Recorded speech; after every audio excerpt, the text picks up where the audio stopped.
So I'm here with Garrett Olson, one of my favorite dudes in the world to talk to. Garrett, thanks for coming up here, man. Yeah, sure. Thanks for having me.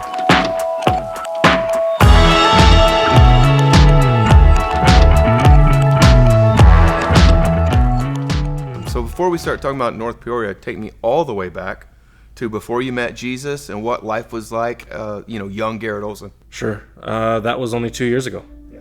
So I was way back when, I was a drug dealer, gang member. Ran the streets, man, got into a lot of fights, got into a lot of trouble, caused trouble. Was just an all-around dirty guy. Not somebody that you'd care to interview. So what prompted this change in your life? So I started working for a new security company, and Mueller was my boss at this site. Okay. And I was there doing my deal, working, and every day he would call me back into his office and just preach this stuff that I didn't want to hear. So much so that I was like, dude, I got work I got to do. And he's like, I'm your boss. You do what I tell you to do. That sounds like Matt. And I was like, all right, well, let's just handle this. So he worked on me for a solid year. So what does it feel like when, Matt's calling you back in there and you're about to surrender? So it didn't go that smooth. He ended up getting me to come to church. I got baptized here, and that was great. But it wasn't the magic wand that I thought it was going to be. Oh, wow. I thought getting dipped meant I'm clean. And it was supposed to be magic, but that's not how it worked, because I ended up falling off for another year.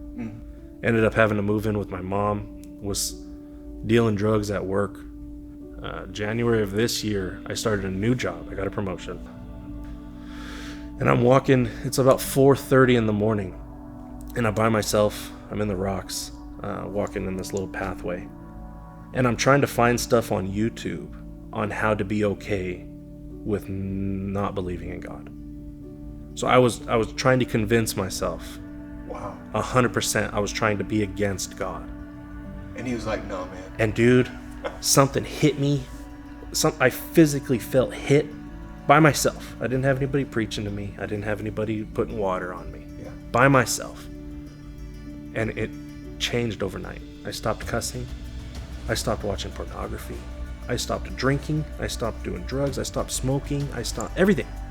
I completely flipped. Wow. I was able to have conversations with my oldest son, and we're laying in bed one night, and he asked me if Jesus can come into his heart. Oh my gosh. So I walked him through that, and now we're working on dunking him as well. Yeah. So, one of my favorite things I've ever seen on the internet was your Facebook post. It says 2 days ago I'm in a strip club. oh yeah, And today I'm in the house of God or yeah, something like that. yeah. Dude, you are. The scripture says we're trophies of God's grace, and we're all trophies in our own way. I love your story. Your particular story is so good. I'm gonna say that your story is one of the trophies of Valley Life Church and God's grace on us. Right on. God bless, man. Yeah, thank you.